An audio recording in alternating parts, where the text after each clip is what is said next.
Dan setan ora goblok piye. Kalau ada anaknya kiai 5 lanang kabeh sih, alim kabeh iku didu. Mergo rebutan pondokin. Akhirnya pondok satu titik di desa itu. Misalnya ning Beduan ya di Medan. Gara-gara tuh konflik itu terus sing sitok minggat ning Kalimantan. Gara-gara anak kiai yo gawe pondok ning Kalimantan. Sitok minggat ning Sumatera, anak kiai yo gawe pondok ning Sumatera. Cara setane gak ngedu, malah pondok tetap satu titik. Tapi setan itu goblok, ora roh. Akibat ngene iku ora roh. Akhirnya julur didu menyebar.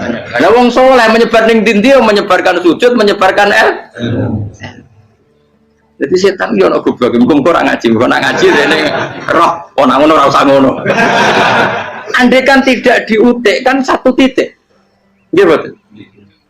Tapi setan niku nek ana wong saleh iku didu. Nak didu ana sing kecewa minggat. Lah mingate wong saleh ndak ape gawe apa? Mosok ape gawe dugem. Lalu kula anggere wong saleh tukaran Gus iku tukaran gara-gara tukaran sak minggat ning Papua ya alhamdulillah. Apik.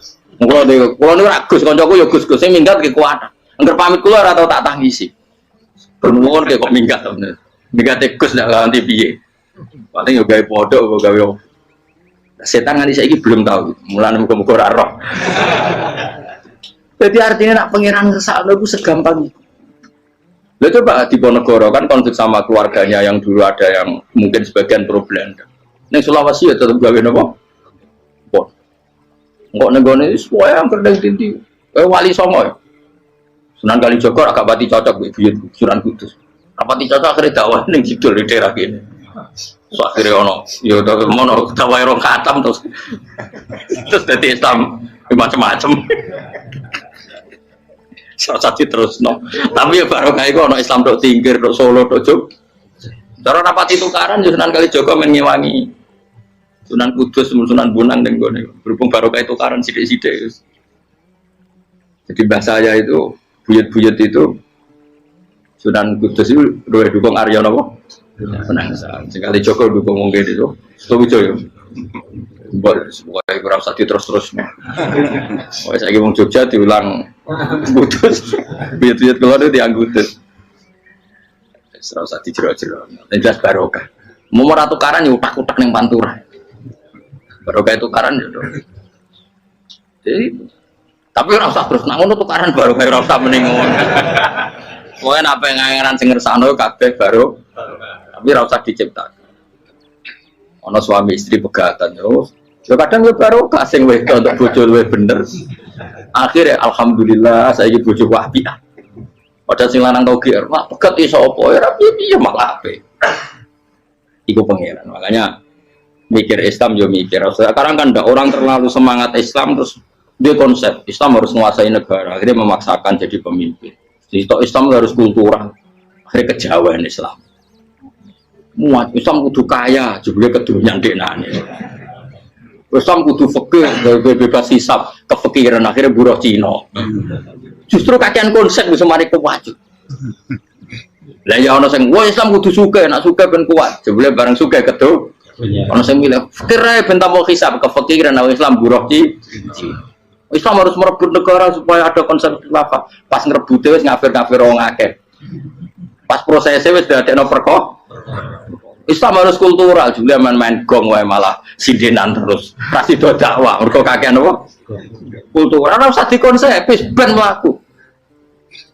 Pangeran dhewe sing ngatur Islam. Kayak apa agama ini pernah ditinggal orang-orang terbaik. Mulai para sahabat tabi'in sampai wali songo nyatanya tetap Iku nunjukno agama ini diurusi Allah Subhanahu wa taala. Kenapa khidmah wae? Kayak saya yang mengkhidmati Islam.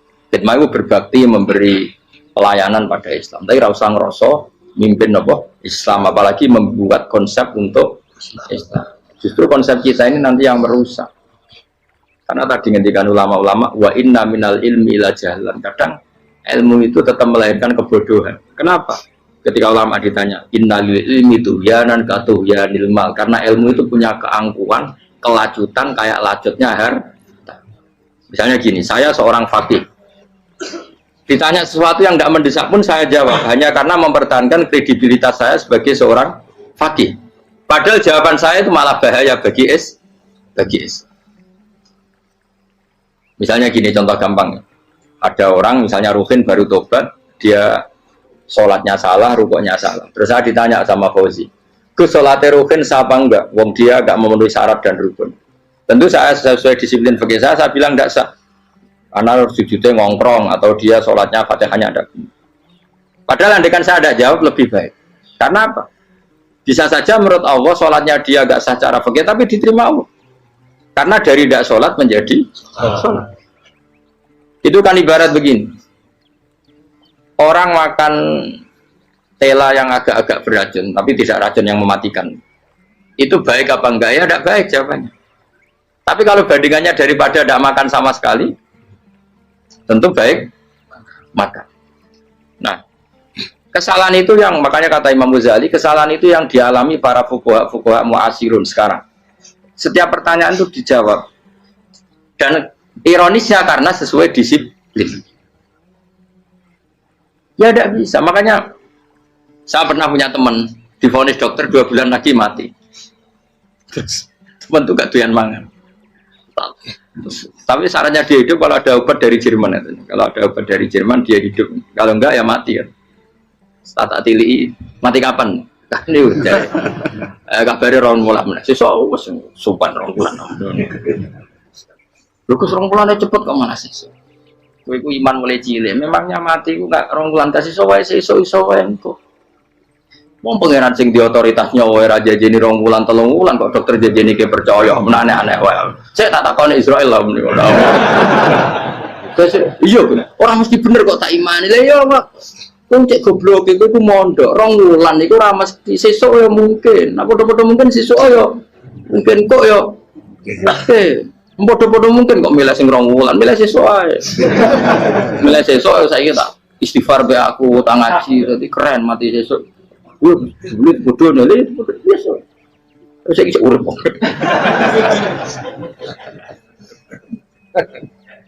Ya karena tadi sesuatu yang enggak otoritasnya itu kita ini kan jadi orang aneh. Agama mulai dulu mengajarkan kita beribadahlah kepada Allah seakan-akan kamu mati besok. Nak kowe santri tenan tanpa diancam mati 2 wulan iku nek ibadah kok mati sesuk 2 wulan itu kesuwe. Lho kula nganti saiki perasaan kula nggih urip sedina. Mulane kula di dhuwit 200.000 cara kula nggih kathah. Urip nganti sesuk di dhuwit 200.000 ya aki ya. Ana wong butuh dhuwit akeh mergo nyongkone urip suwi.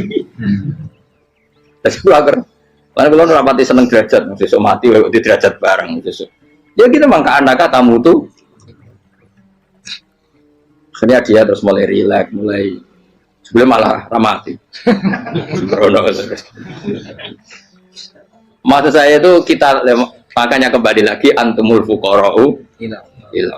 Kita ini butuh. Makanya kalau suwun semuanya anut para nabi dan kalau ada kesalahan para wali, para nabi, itu kesalahannya apa? Mimba bihasanatil abrar sayyiatul muqarrabin. Jadi nabi itu karena hubungannya dengan Allah sangat apa? Dekat sehingga hal-hal yang cara zahir itu salah tapi itu menjadi berkah dan kita tidak pernah kayak apa sulhul apa? Hudaybiyah. Makanya kata Abu Bakar, enggak ada sulhun a'dhamu minal Hudaybiyah. Enggak ada perdamaian yang lebih afdal ketimbang Hudaybiyah. Makanya saya itu termasuk ulama yang setuju misalnya di McGill di Amerika atau di Kanada itu kan ada Islamic Studies. Saya pernah ditanya, Gus, kalau ada sekolah perbandingan agama menurut kamu setuju enggak? Saya bilang enggak masalah. Yang penting asal yang dikaji itu Islamnya, bukan orangnya. Kalau yang dikaji orangnya ya copet Indonesia ya Muslim. Kadang koruptornya ketua partai Islam. Wonge kan macem-macem.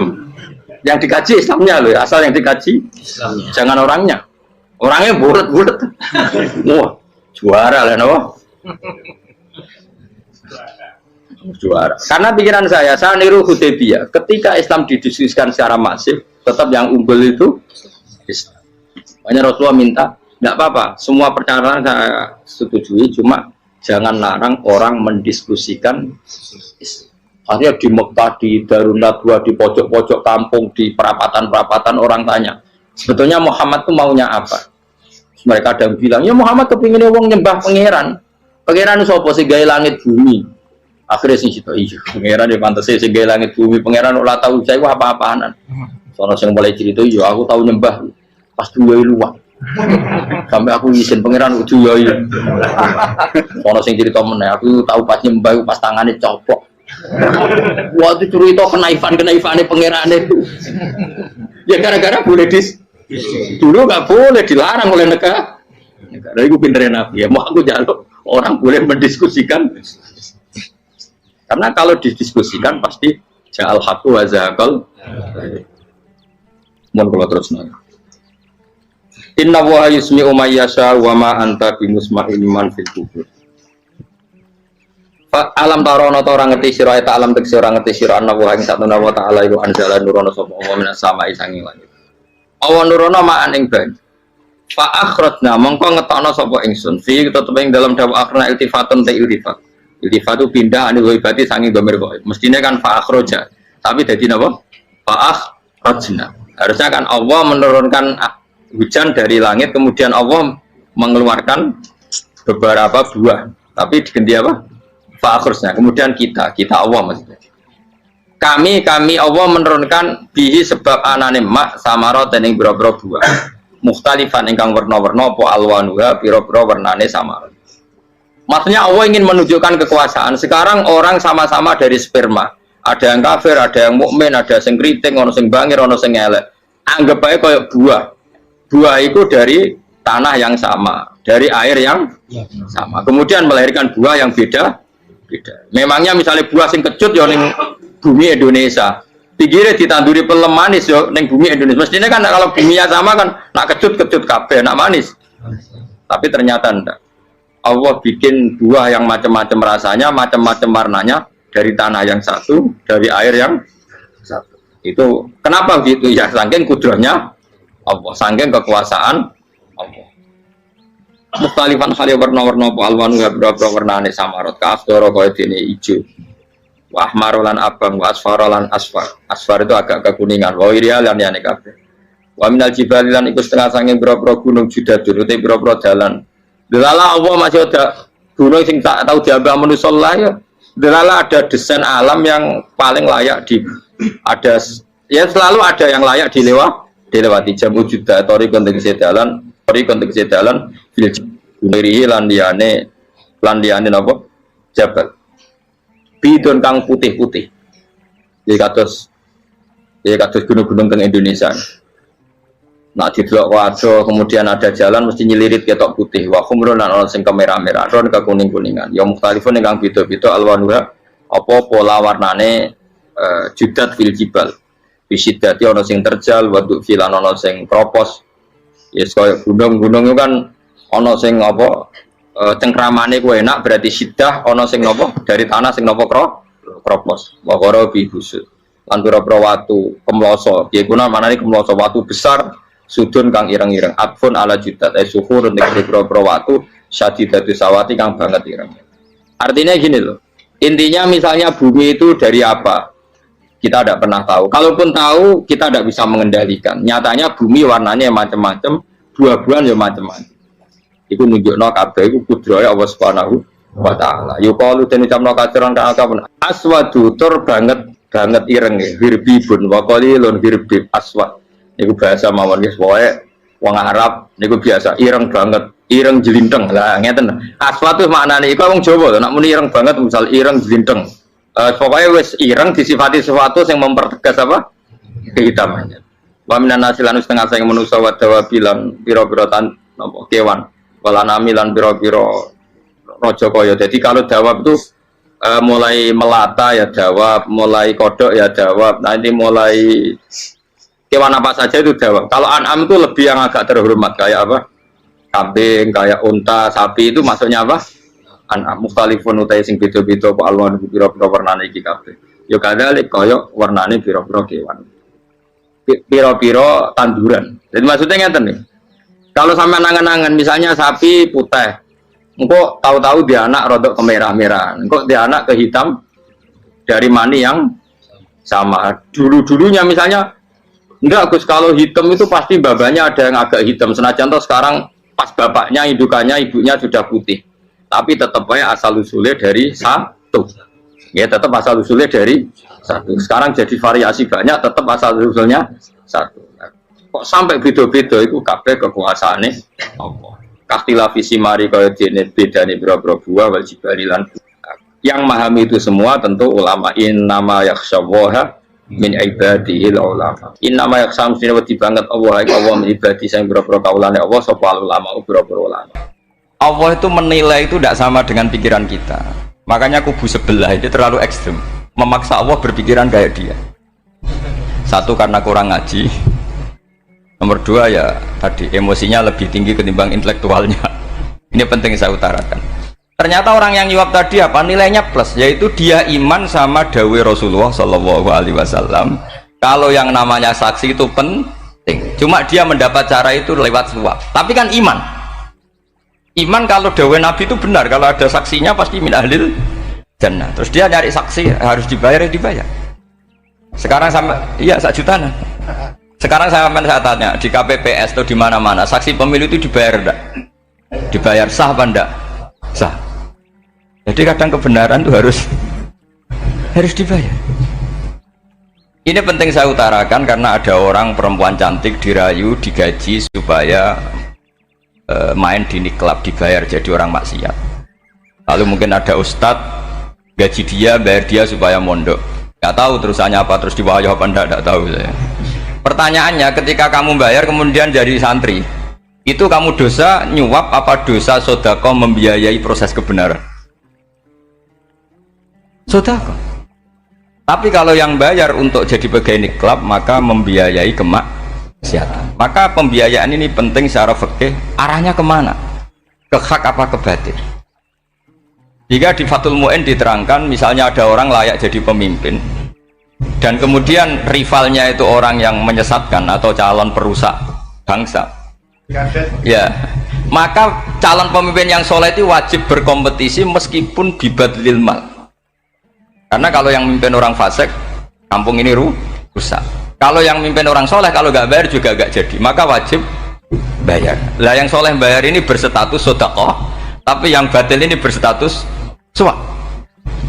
Kenapa demikian? Karena yang namanya riswah atau ada yang baca ruswah adalah pembayaran untuk mengehakkan barang batil dan membatilkan barang hak. Sementara pembiayaan orang soleh adalah untuk memperkuat hak. Nah orang tuh nggak tahu, yang ngajinya tidak hatam-hatam tuh taunya pokoknya ar-rosi wal murtasi benar. Tapi nggak pernah mikir lalu definisi riswah atau ruswah itu apa. Ini bukan provokasi supaya semua calon bupati gubernur nyuap enggak, hanya nyuruh mereka sodako saja. Jadi kalau nggak jadi, tapi sodako betul ya, kalau nggak jadi ya tetap ikhlas ngomong dari awal memang sodako. Lah soal gremeng ya bawaan manusia gitu ya. Ya nggak apa-apa namanya tetap gremeng. Ini penting saya utarakan, makanya menurut saya itu bangga dengan Pak Hamid karena sepupu mbah saya itu karena alimnya. Meskipun banyak orang mensifati beliau wali dan memang wali betul, tapi saya tetap menstatuskan beliau orang alim yang dari kelaziman alim itu beliau wali. Jangan dibalik, wali dulu baru alim. Karena dalam beliau orang Lasem dan kaidah di Lasem itu fakullu alimin waliyullah walaysa kullu waliyillah aliman. Jadi kalau kaidah di daerah Jawa Tengah itu semua orang alim pasti wali, tapi kalau wali tidak mesti alim. Sehingga kalau menstatuskan alim itu keren, kalau di Jawa Tengah status alim itu keren.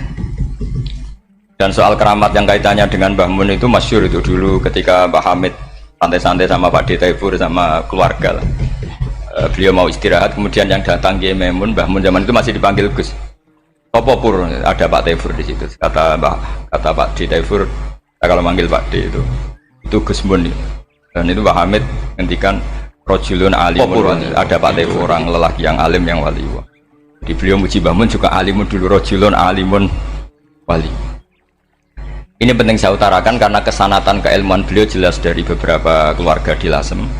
Karena di daerah Fakhriyah itu yang tempat lahirnya Pak Hamid juga lahirnya mbah saya. Itu mbah-mbahnya sudah orang alim, termasuk Kiai Sidik Jember itu juga lahirnya di kawasan pondoknya Pak Hamid Fakhriyah. Dan Kiai Sidik punya anak yang namanya Ahmad Sidik yang jadi apa? Rois Am yang sekarang ada Gus Wirjon macam-macam, itu semuanya juga keluarga Lasem. Nah saya cerita keluarga ini penting bukan karena tafakhur atau tabai, bukan, karena Allah itu membuat satu tradisi besar memang lewat dzurriyyah. Sehingga Allah ngendikan misalnya ulaikal ladzina an'ama Allahu 'alaihim minan nabiyyin min dzurriyyati Adam wa mimman hamalna ma'nuh wa min dzurriyyati Ibrahim wa Israila wa mimman hadaina wastabaina. Karena tanpa dzurriyyah itu enggak ada tradisi, enggak ada kultur. Misalnya saya menjadi hafal Quran, dulu bapak saya itu tiap zaman Pak Hamid masih sugeng, yang semaan di sini itu pasti bapak saya, namanya Kiai Haji Nur Salim. Kadang diajak baca Quran di kamarnya Kiai Hamid. Karena kalau bapak saya itu mantu ponaan sama Pak Hamid. Itu dulu bapak saya memotivasi saya supaya hafal Quran itu gini, kowe kudu hafal Quran. Nak kowe hafal Quran, iku kepaten obor. Kok anak merapal luwe duwe alasan. Jadi kalau ada Gus tidak alim itu mesti salah bapaknya. Karena kalau bapaknya bisa baca Wahab, anaknya mau baca primbon tuh malu. Tapi kalau bapaknya sudah bacanya WA, anaknya jadi primbon. Era cucu sudah dukun, era cucu sudah kayak Dimas Kanjeng, nanti itu pasti itu. Karena nggak ada rasa malunya. Tapi kalau bapaknya alim baca Wahab misalnya, juga qanaah, anaknya juga itu figurnya, cucunya juga gitu figurnya, makanya disebut dzurriyatam ba'duha min ba'd. Ini penting. Dulu Mbah Mun itu sering ngijazahi saya, itu persis ijazahnya bapak, ijazahnya Pak Hamid. Kalau punya amplop itu ya dibeda-bedakan, ini amplop dari tamu, ini dari pejabat, ini dari orang fakir. Jika penggunaannya juga sesuai itu, tidak serampangan. Karena dianggap amanat, kalau kita salah tasarruf maka menjadi hisab. Kalau sekarang nggak salah dikumpulkan. Orang desa salam template wadol pitik kuru, wedhus kuru. Ambek guse dikutuku HP seri terbaru, itu kan kasihan ya. Padahal sing salam template itu ibunya kerja di Malaysia, mungkin gelantungan ngecat tembok di Malaysia. Hasil salam template digugus tuku HP terbaru, itu kan nggak imbang. Nah tuku tasbih kan sumbut. Ini bukan nyindir tapi ngamuk. Jadi ini penting karena semuanya itu ada hisabnya. Walatus alunna yauma idzin anin naim. Karena tradisi ini harus kita teruskan ala qadril istithaq. Karena itu nanti yang mengawal ilmu. Kemudian termasuk tradisi mengakui santri goblok, ini penting. Itu nggak ada santri sebarokah santri goblok. Makanya dulu Mbah Mun, Mbah Hamid, Kiai Alim itu kalau sama santri goblok ya tidak benci. Nggak kayak sekarang semua orang bikin sekolah unggulan. Sekolah unggulan itu kritik saya hanya memproduksi orang-orang yang nantinya mendapat. Kalau kamu punya santri hafal Quran, nanti hadiahnya umroh. Tanglanya umroh, santri pinter hadiahnya beasiswa. Tapi hubungannya sama negara itu mendapat. Sementara santri yang goblok hidup di pedalaman Kalimantan karena di sana belum ada masjid, bikin masjid dia. Sebagian hartanya dipakai masjid, sebagian hartanya dipakai bangun masjid. Ini yang goblok pendiri masjid, yang pinter pengajian di masjid dibisaroi uang kas masjid. Artinya gini. Ya kalau halalnya halal, tapi kita mbok yoroh hikmahnya orang-orang goblok itu. Supaya kita tetap ngaji Rabbana ma khalaqta hadza batila. Semua ini ada gunanya. Subhanaka ma khalaqta. Jadi semuanya ada gunanya. Maka bagi santri-santri yang goblok, tolong nanti saya di-Fatihai karena saya ini pembela Anda. Lo yang ngomong biar saya karena saya terkenal santri pinter. Kalau yang ngomong sampean goblok kan nggak ada yang percaya. Oh, padune padha gobloke kan gitu. Yang ngomong harus saya. Saya itu niru Rasulullah Shallallahu Alaihi Wasallam. Nabi itu kalau ada santri serabakat pinter itu diwaris sak surat usung nang mulai pinter. Banyak itu. Balighu anni walau ayah, ada sahabat ngaji hanya diajari idza zulzilatil ardu, sudah kamu pulang, sudah pinter. Karena betul. Sekarang coba diangen-angen, ada santri alim alamah, mungkin bakasnya furu'iyah, gimana hukumnya Jumatan jumlahnya itu 40 kurang atau 40 pas imam. Kemudian ada yang batal satu, hukumnya gimana? Dia mikir furu'iyah. Sementara yang goblok, ya di desa tertinggal gak ada masjid. Piye caranya dia masjid? Ini bikin aslul ibadah, yang sini sudah khilaf tentang yang gak penting. Jadi orang goblok kadang lebih keren. Akhirnya apa? Duriannya yang goblok nanti jadi orang alim alama ngekholi wong goblok karena pendirinya biasanya orang pati pinter. Itulah Allah Subhanahu wa taala. Ada bikin sesuatu itu sia-sia. Nah, saya ini korban ilmu itu. Akhirnya santri saya banyak yang nggak jelas. Ya, tapi ya saya terima saja. Saya santri itu macam-macam. Ada yang profesor, ada yang doktor, ada yang goblok, ada yang baru tobat kemarin, ada yang Cina lagi seneng ahli sunnah wal jamaah, macam-macam. Semuanya ngaji sama saya. Karena saya tetap berkeyakinan Rabbana ma khalaqta hadza batil. Ini penting saya utarakan karena khazanah kita ini jangan digerus oleh orang yang tidak bertanggung jawab. Pernah ada di hadis Muslim, ini cerita di Sahih Muslim. Ada seseorang sedang sujud kemudian diinjek oleh orang fasik. Saya ulang lagi, diinjek. Rokobanya, yang diinjek itu rokobanya. Lehernya itu diinjek sama orang fasik. Kemudian si yang sujud tadi bersumpah wallahi la yaghfiru wallahu lak. Demi Allah, Allah tidak akan mengampuni kamu. Itu Allah kemudian mewahyukan sama Nabi di zamannya. Wahyunya adalah manggalladzi yata'alla alayya alla aghfira li fulan. Laqad ghafartu dzunuba wa ahbattu amalak. Siapa yang mencantut namaku dengan menstatuskan saya tidak bisa memberi maaf, sungguh orang itu saya maafkan dan yang ahli ibadah amalnya tak cabut semua, tak hapus semua. Karena Allah tuh nggak boleh distatuskan sesuai keinginan kita. Kita sedang soleh terus mengatakan orang lain tidak soleh, Allah tidak akan ngampuni. Ngampuni tidak, itu wilayahnya Allah dan Allah yaf'alu ma yasha, dan Allah berkali-kali memaklumatkan dirinya yaghfiru liman yasha wa yu'adzibu man yasha. Tapi ini kubu sebelah nyifati Allah hanya wa yu'adzibu, kubu sebelah kan gitu. Tidak pernah kalau Allah disifati yaghfir. Bagaimana Allah gak tersinggung? Allah selalu distatuskan yu'adzib. Kira-kira kalau Allah kan gini, saya ini bisa u'adzib, bisa aghfir, kenapa status saya tinggal yu'adzib? Ini ngaji di mana? Khatam enggak gitu kan gitu. Makanya resikonya ahli sunnah itu masyhur tuh Pak Hamid Pasuruan, tamu macam-macam diterima. Ketika orang benci Golkar itu ada tamu dari Golkar juga diterima. Ketika orang nggak mau diberi hadiah oleh orang Golkar, Pak Hamid ya diterima. Bilang ke bapak, mengaku lomo wae nur, duit enggak ana gunane dhewe. Sing marai rawan hisab itu kan kamu dapat uang nggak jelas kemudian kamu pakai pribadi. Kalau orang-orang soleh kan nggak pernah dipakai, kan aman saja. Loh, dihisab apanya? Wong hanya pralon. Kalau istilahnya Mbah Hamid itu pralon. Datang diberikan orang lagi, datang diberikan. Kalau kena kamu kan hisab. Terus kamu nyate makan wareg glegeken. Nah, itu uangnya nggak jelas dipakai nyate glegeken, ya mesti hisab. Kalau nggak jelas ya disedekahkan. Kalau ingin bebas apa? Hisab. Tapi kalau sering sedekah biasanya nggak bebas dari miskin. Tapi kalau kamu wali kan tetap kayak Pak Hamid itu masyhur bisa kok. Tapi kan nggak jadi miskin. Kamu nggak terkenal sakok tapi miskin. Ini nggak wali. Ini penting. Jadi kebanyakan orang ekstrim karena mensifati Allah Ta'ala itu hanya dengan status yu'adzib, tidak dengan status yaghfir. Dan itu mereka harus ngaji lagi. Kurang apanya Rasulullah SAW? Nabi sebagai manusia benci sekali sama pembunuh Hamzah karena qatilu ahabbin nasi ila Rasulillah. Itu sama Wahsy. Siapa yang nggak tahu Wahsy? Qatala ahabban nasi ila Rasulillah, itu qatala Hamzah. Dan ketika Nabi nyuwun sewu maksud no Wahsy, Allah malah nurkan ayat laisa laka minal amri syai'un aw yatuba alaihim. Ada pilihannya aw yatuba alaihim. Apa yang terjadi? Justru Allah mentobati Wahsy. Memaafkan Wahsy, mentobati Wahsy. Ada sahabat yang dipuji Nabi Hamamatul Masjid, akhirnya su'ul khotimah. Kita tahu ceritanya siapa? Sa'labah. Makanya kata Mbah Mun sering cerita ke saya, banyak orang darani saya itu tidak jelas, kata Mbah Mun, karena saya sama siapa saja baik, sehingga banyak yang nuduh saya itu tidak jelas.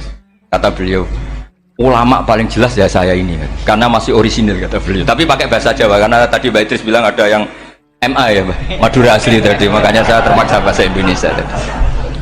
Kata Mbah Mun, ulama paling jelas ya saya, karena saya menyikapi siapa saja baik, karena di hati saya hanya membaca laisa laka minal amri syai'un aw yatuba alaihim aw yu'adziba.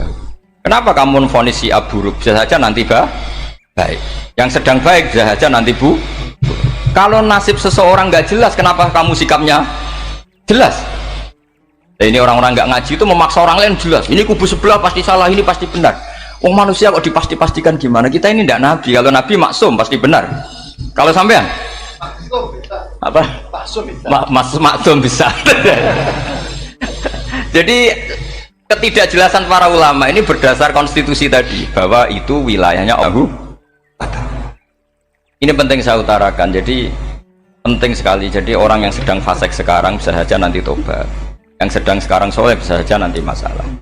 Hingga Rasulullah tetap mengajarkan ya muqallibal qulub tsabbit qalbi ala dinik. Jadi kalau ngaji itu khatam. Khatam itu begini misalnya ya. Saya pernah ngaji Ihya, belajar Ihya khatam. Bahkan saya punya takrirannya berdasar kitab Ithaf, sarahnya Ihya. Kalau ingin tahu sanadnya sarah Ihya, ya misalnya Gus Idris ini, Idris ngaji Mbah Hamid Pasuruan, ngaji Mbah Dimyati. Mbah Dimyati ini ngaji sama kakaknya Kiai Mahfud Termas. Kiai Mahfud ngaji sama abahnya Kiai Abdullah. Kiai Abdullah ngaji sama abahnya Kiai Abdul Manan. Kiai Abdul Manan ini mulazim terhadap Sayyid Murtado Az-Zabidi. Jadi kalau santri Salafiyah ini ya kira-kira tokoh Sabiah. Karena Mbak Idris Sadisa ya kira-kira sampean itu dari pengarang Ithaf itu baru tokoh berapa? Sabiah, masih keren. Turun pitu. Masih kaya lah. Lah kamu kok miskin? Turun ke wolu katanya kan. Jadi nanti kalau masih keren. Itu sampai ngaji kitab kalau khatam. Saya ulang lagi kalau khatam. Itu memang ada bab-bab di mana ulama itu harus tegas, harus tafrik bainal haqqi wa bainal batil. Oke, itu bagus. Mana yang hak, mana yang batil kita bedakan. Di bab itu bagus. Tapi kalau nanti kamu ngaji bab tawadhu, lihat di Bidayatul Hidayah atau di semua kitab tasawuf, bab tawadhu itu, kalau melihat kamu orang kafir, kamu melihat orang apa? Kafir. Ini aso ma'akufri, ini maksiat wajar dia kafir. Saya ini muslim kok maksiat. Fadham bi akbah, maka dosa saya lebih buruk. Melihat orang tua, mesti hada aksaru ibadatan, ini lebih tua, mesti ibadahnya lebih banyak. Nanti kalau melihat anak kecil, hada azharu minni sinnan, pasti maksiatnya banyak saya. Jika terus evaluasi gitu, sehingga nggak pernah takabur. Misalnya di sini, saya ini kan gayanya keren, duduk di atas sampai di bawah. Gayanya tok, hakikatnya sampai lebih sombong karena memerintahkan saya. Jadi panitianya itu, makanya saya merasa tawadhu saja meskipun berdiri. Karena hakikat saya ini makmur, diperintah. Panitia ini, penyelenggara ini amir, pemerintah. Kira-kira sombong mana? Itu sekali saya tidak memaafkan, finnar itu.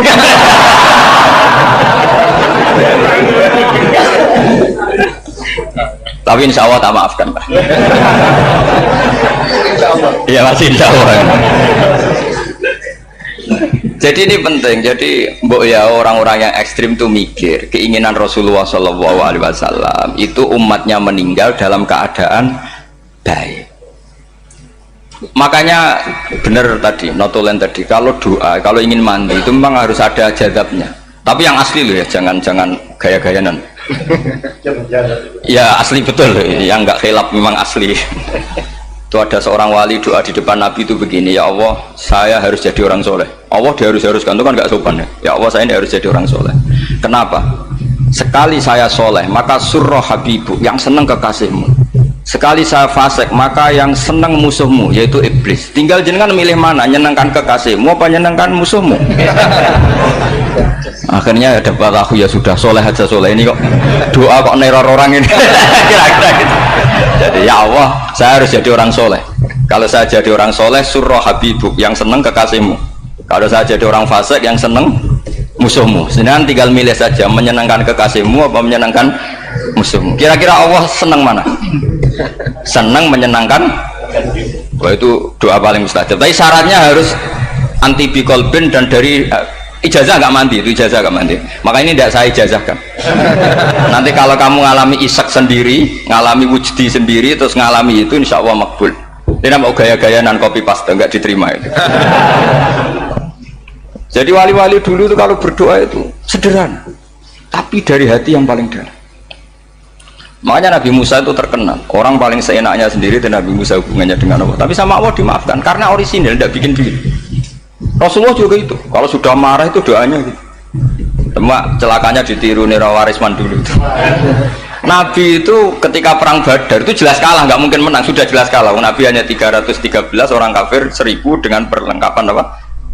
Sudah lengkap semua. Setelah perang dilihat itu jelas kalah. Seri awal yang memang kalah betul. Doanya Nabi apa? Allahumma intuhlik hadil isobah lam tu'bad badal ya. Ampun Gusti, silahkan bikin kalah, tapi ra ono sing roh najenan pangeran. Mohon lahiran jenazah di pangeran, serano sing roh. Enggak ada ibadah. Intuhlik hadil isobah lam tu'bad badal ya.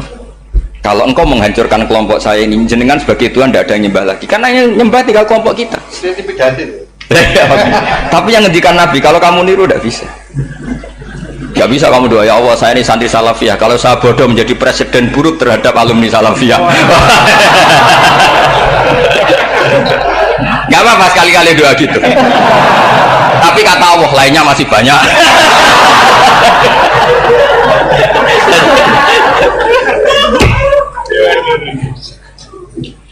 Tapi itu syaratnya tadi harus ada al-wujdi wasima. Jadi makanya Imam Ghazali punya kitab al-wujdi wasima.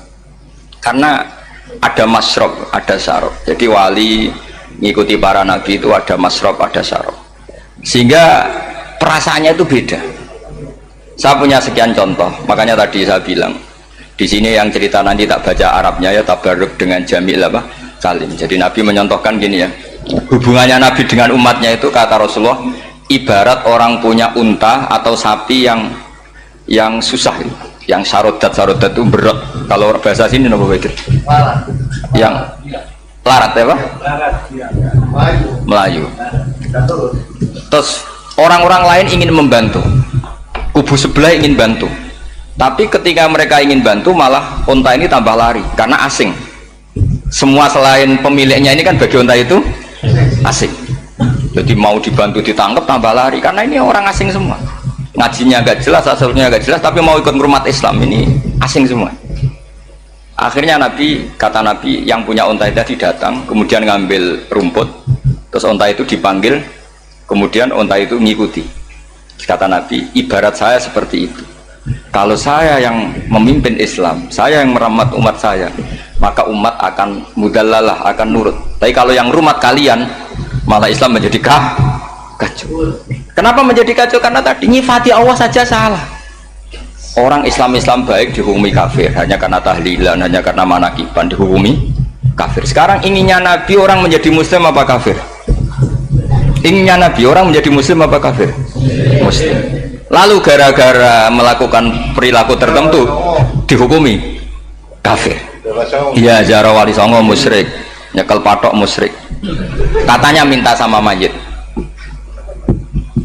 Padahal saya andekan jadi mayit itu dijaroi sampean nggak seneng. Nggak senengnya karena ya kadang murid itu jari gurunya ya kurang ajar. Masa gurunya dibilang gini, ya Allah, ingkana musinan fazid fi ihsani, wa ingkana musian fatajawas anhu. Kata gurunya, sholat tenan darani ingkana. Makanya saya tidak suka zaman ziarah ke saya.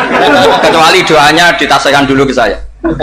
Makanya nggak boleh ziarah itu pada Nabi, bisa murtad kan? Coba itu baca di depan Nabi, murtad gak?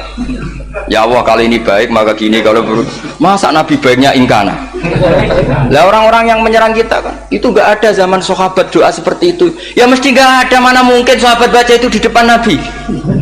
Masa Nabi didoain ya Allah kalau dia baik maka fazid, maka kalau dia buruk ya gak mungkin. Lah mereka nyerang kita itu gak ada dalam sejarah sahabat. Ya sahabat kok nahlilin Nabi itu gak nabi mau didoain maghfir lahu. Kan ngenyak kanjeng Nabi jadi ngono ighfir lahu. Ya mesti saja sahabat gak akan tahlilan. Yang kabudut itu Rasulullah, bahkan diistilahkan kabudut saja salah. Intaqala ila rafiqil ala. Nah kalau sampai harus ditahlili, kalau enggak yang rokok betul. Amalnya pas-pasan, dosanya berkelanjutan. Kondak di mana? Punya tanah warisan yang hasil ngerebut milik orang lain. Kamu sudah mati, dipakai anak cucumu. Ini berkelanjutan enggak dosanya? Berkelanjutan, berseri-seri. Mereka kalau nyerang kita kan sahabat tidak melakukan itu untuk Nabi, ya nggak mungkin lah sahabat mendoakan itu pada Nabi, kan nggak mungkin. Coba kalau kamu jadi mayit, terus kamu gurunya, terus ada murid kamu bilang Allahumma in kana musinat fazid fi ihsani wa in kana musian fatajawaz anhu. Mesti kalau kamu bisa bangun. Ya Allah cong meyakini saya soleh itu masih ingkana. Kalau guru saya soleh maka, kalau guru saya buruk maka. Itu kan taklek namanya Pak. Itu kan kurang ajar. Loh, saya tidak pernah doa gitu di depan Pak Hamid Basuran, tidak pernah. Saya kalau doakan bangun ya tidak pernah gitu. Allahumma ali darajati fil jannah gitu. Saya nggak pernah, ingkana nggak pernah. Karena andekan itu saya juga sama kok. Cuma kalau ada orang doa di bangun gitu ya karena orang lain ya tak biarin. Tapi saya tidak bilang amin, ya biarin aja sudah. Tapi kalau santri sarang nggak usah lah doa ya apa? Ingkana. Masa meyakini solehnya gurunya kok nunggu apa? Enggak. Ini bukan ijazah, ini marah ini. Jadi pelurusan ini. Saya ulang lagi, ngaji itu harus khatam. pentingnya khatam tadi, kalau di bab tafriq bainal haqqi wa bainal batin, seakan-akan kubu sebelah ini benar karena tegas. Tapi kitab itu tidak hanya bab itu, juga ada bab tawadhu. Di bab tawadhu itu, misalnya kita melihat orang kafir, ini wajar maksiat kan dia kafir, masa saya mukmin maksiat. Dan ini kafir bisa saja nanti husnul khotimah, saya muslim bisa saja su'ul khotimah, sehingga tetap tawadhu. Melihat yang lebih sepuh ini aksaru ibadatan minni, melihat yang kecil asghar berarti aqallu maksiatan minni, sehingga melihatnya itu tawadhu. Jadi kalau di bab tawadhu semuanya orang itu mungkin. Nah di sini Rasulullah SAW mengajarkan, ketika malaikat Jabal bilang, Muhammad, orang yang mendustakan kamu saya tungkepi gunung biar mati semua. Kata Rasulullah, saya berharap keluar dari tubuh mereka min aslabihim, dari keturunan mereka orang-orang sing mukmin. Sudah karuan kafir saja Nabi tidak berhenti berharap, jangan-jangan nanti keturunannya mukmin. Dan itu betul. Kita tahu Abu Lahab punya anak Darroh itu mukminah, Abu Jahal punya anak Ikrimah juga mukmin. Dulu Walid bin Mughirah musuh besarnya Rasulullah punya anak Khalid bin Walid. Sekarang orang-orang yang abangan nggak hafal Quran, kadang anaknya hafal Quran lewat program PTPQ, kadang hafal Quran malah anaknya nggak hafal. Makanya kalau pas wisuda sampai bingung, gurunya itu sampai nangis. Kenapa nangis? Ini anaknya orang nggak hafal Quran tak wisuda hafal, saya gurunya nggak hafal kata. Lah kenapa bisa jadi hafid? Karena guru sewaan kata. Itu banyak sekali. Ini penting saya utarakan supaya ekstremitas itu berkurang. Logika-logika yang dibangun ulama itu ngikuti riwayat. Agama itu ngikuti riwayat, bukan sekedar akal. Saya punya contoh ketika kitab Ihya menutup kitabnya, yaitu Imam Ghazali. Itu ada dua orang. Ini di akhir kitab Rojak dan dipakai nutup kitab Ihya sebagai rojaknya Imam Ghazali. Ada dua orang min ahlin nar dipanggil sama Allah. Ini sekaligus ijazah. Kali ini ijazah betul. Yang dipanggil ke surga itu masih muqayyad dan biangkalil jahim, masih muqayyad, masih dibelenggu sama atribut neraka. Terus sama Allah ditanya, piye jong kabarin rokok? Wah syarra maka dan Gusti mun rokok jenengan takokno sekarang ra enak jen. Terus kata Allah, ya sudah kamu kembali ke sana karena kamu memang orang fasik. Itu lari, semangat mau ke neraka. Ini ijazah. Semangat disuruh kembali ke neraka itu semangat lari. Allah tanya, loh Jong, kenapa kamu semangat? Ya Allah, saya ini sudah kapok. Dulu ketika di dunia kamu perintah, engkau perintah, saya tidak semangat. Maka kali ini jenengan perintah, saya semangat. Karena saya sudah kapok. Setiap engkau perintah, saya ada lari semangat ke neraka. Nah barokahnya semangat masuk neraka ini, kata Allah, ya sudah kamu di surga saja. Maka ijazah, nanti kalau ada pengumuman, silahkan masuk neraka. Kamu harus lari sekencang-kencangnya. Karena itu perintah Allah, apa? Yang ketika kita di dunia kalau diperintah males-malesan. Kalau kamu diperintah sholat subuh jamaah kan males-malesan.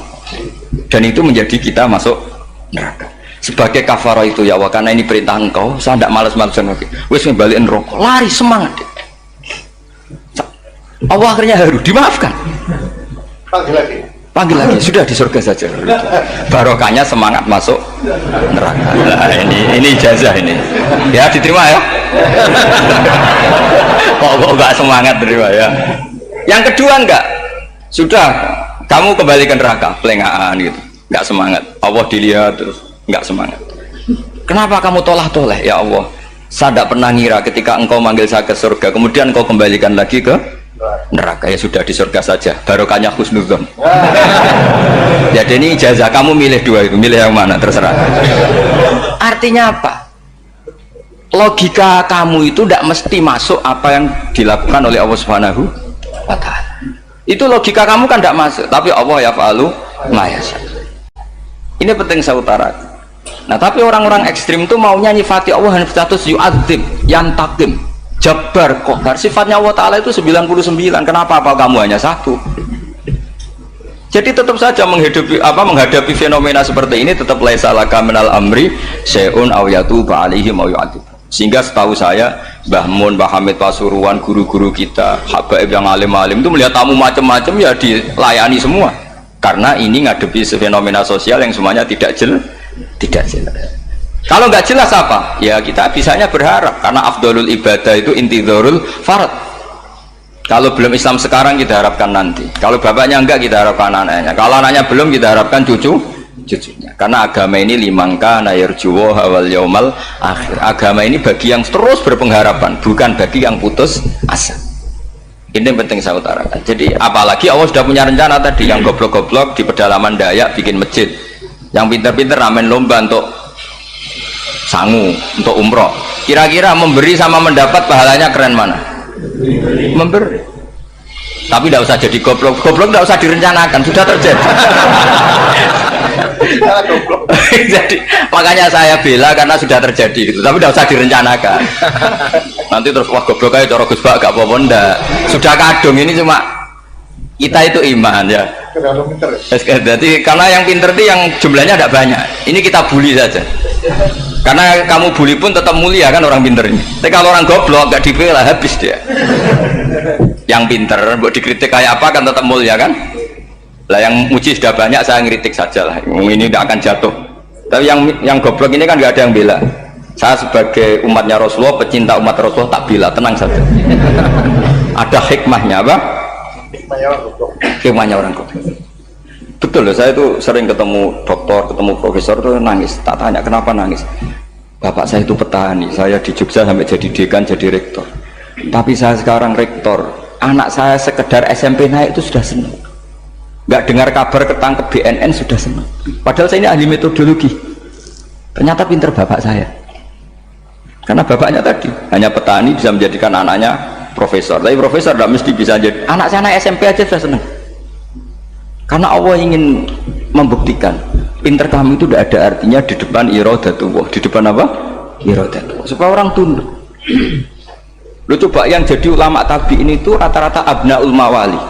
Anaknya budak yang dimerdekakan. Karena Allah seperti itu.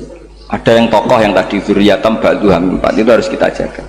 Saya termasuk orang yang ditakdir punya mbah-mbah alim, itu juga harus dijaga. Yang enggak alim peluangnya masih banyak. Banyak sebanyak-banyaknya. Asal tadi lewat jalur sregep, dan kalau bodoh ngaji saya nanti. Tak ajari robbana ma khalaqta hadza napa? Karena ayatnya gitu, min dzurriyyati Adam wa mimman hamalna ma'anu wa min dzurriyyati Ibrahim wa Israil. Terus terakhir ditutup wa mimman hadaina wajtabaina. Itu umum. Tidak jalur nasab, siapa saja yang hadaina wajtabaina. Ini penting saya utarakan. Jadi ini sebagai penutup tak baca teks Arabnya supaya kita dapat barokah jami'ul kalim. Karena sebarokah-barokahnya bahasa Jawa atau bahasa Indonesia masih barokah bahasa Arab. Cuma kalau tidak saya terjemah dulu, nanti saya baca ini kamu amin amin dikira doa aja sih. Makanya ini diterangkan dulu biar gak korban apa? Diamini. Karena saya ini pernah Jumatan di satu kampung, imamnya itu sepuh. Imamnya sepuh, khutbah itu gak selesai-selesai karena dia gak bisa menyelesaikan sesuai teks di bukunya itu. Yang belakang mantul terus amin amin. Akhirnya Pak Khotib ngadeg lagi, "Cungkur doa, tunggu."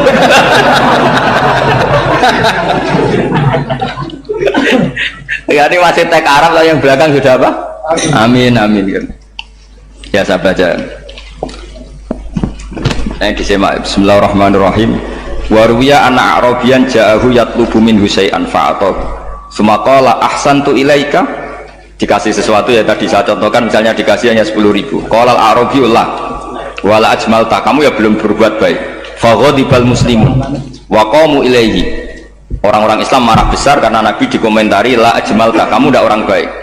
Fa asyara ilaihim an kuffu. Kata Nabi, jangan kamu pukulin. Kalau di Madura sudah tuntas tuh kena celurit itu kalau. Sumakoma kalau di MA tadi ya, di Madura asli tadi ya. Sudah tuntas. Sumakoma wa dakhala manzilahu. Setelah itu terus arsala ilahi sallallahu alaihi wasallam wa zadahu syai'an. Kemudian Nabi menyuruh dia, ayo masuk rumah terus ditambahi. Faqala ahsantu ilaika qala na'am fajazakallahu min ahlin wa asyiratin khairan. Setelah ditambah banyak sama Nabi, saya sudah baik sama kamu. Wah, baik kalau sekarang baik. Itu mengatakan baik karena ditambah uang loh. Bukan karena dari nuraninya, karena ditambah uang, ditambah duit. Amplopane ditambahin. Faqala lahu Nabi sallallahu alaihi wasallam, "Innaka qulta ma qulta wa fi nafsi ashabi min dzalika syai'un. Fa in ahbabta faqul baina aydihim ma qultu baik. Ma qulta baina yadayya hatta yadhaba ma fi sadrihim 'alaika." Kamu tadi ngomong dan menjadikan sahabat saya tersinggung. Coba sekarang klarifikasi supaya mereka clear apa? Itu menunjukkan klarifikasi itu termasuk wataknya Rasulullah sallallahu alaihi wasallam. Tadi kamu menyinggung saya di depan umum, maka sekarang kamu muji saya juga harus di depan umum supaya clear, supaya mereka tidak punya perasaan macam-macam. Sudah akhirnya qala na'am falamma kana al-ghadu awil asyu ja'a faqala sallallahu alaihi wasallam inna hadzal arafiyya qala ma qala fazidnahu fazama'nahu radiya kadzalik qala na'am fajazakallahu min ahlin wa asyiratin khairan. Terus faqala Nabi sallallahu alaihi wasallam, ini penting ya bagi semua dai, bagi semua ustaz, masali wa masalu hada masalu rajulin lahu naqatun saraddat alaihi fattaba'an nasu wa fa'atba'an nasu falam yaziduha illa nufuran fanadahum sahibuha khallu baini wa baina naqati fa inni arfaku biha minkum. Jadi namanya unta, sapi atau kuda itu lebih terbiasa sama pemiliknya sama orang lain, sama pemiliknya. Kalau orang lain ikut mantu ketika berat malah tambahlah lari. Sama kiai sama umat tuh, kalau kiai kan punya syafaqah sama umat, maka inginnya umatnya dimaafkan. Tapi kalau kubu sebelah inginnya mengkafirkan, mendosakan, membid'ahkan, nah, itu bisa diharap nggak umat mau kembali, malah lari. Makanya saya pernah ngalami ini serius. Ada orang tukang ngafir-ngafir nawang NU gitu. Di majlis, satu majlis dengan saya. Singkat cerita semua NU pinter, waya jamaah duhur itu waya sholat, ayo jamaah, aku gak sholat. Kenapa? Kafir sholat bareng, gak wajib kafir sholat. Tidak usah kafir, sholat saja. Mereka itu kan omongannya ta'arud, mengkafirkan kita tapi mewajibkan kita sholat. Sholat wajib gak bagi orang kafir? Gak wajib. Berani gak mereka mengatakan yang dikafirkan gak perlu sholat karena sudah kafir? Berani gak kira-kira? Gak berani. Jadi omongan mereka itu paradoks semua, karena memang gak pernah ngaji. Gak pernah apa? Gak pernah ngaji.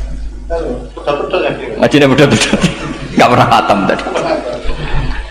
Ya, jadi kata Rasulullah, fa inni arfaku biha minkum wa a'lamu fatawajjalaha baina yadiha fa akhadalaha minkum mil ardi faradda hatta ja'at wastanakhat wa shadda 'alaiha rahlaha wastawa 'alaiha wa inni law taraktukum kaqaulihi. Terus ya sudah seperti itu. Faradda hatta ja'at terus wa shadda 'alaiha rahlaha wastawa 'alaiha wa inni law taraktukum terus itu walhasil itu terusannya hadis itu, kalau saya membiarkan dia dengan keyakinannya tadi mengkritik saya dan dia mati maka dakhalan. Jadi intinya gini, seneng Nabi dibayar itu sah, seneng Nabi dibayar itu sah, seneng Nabi dibayar itu sah. Jadi ya kalau ada maulid terus kiainya ngasih makan terus menjadi seneng Nabi karena ada Bukharinya, itu juga sah. Ono zaitune sah, terus kiainya seneng karena untuk amplop juga sah. Jadi ini sudah ini sama-sama sah, karena untuk kebaikan selalu sah. Makanya mungkin di sini ya habis doang kajian di sini mesti ada sarapannya pertama, kopi dan sarapan ngaji pagi. Jadi orang datang ingin sarapan tidak apa-apa, sah itu. Sayyid Muhammad juga gitu, kalau ada orang ngaji dikasih uang juga sah.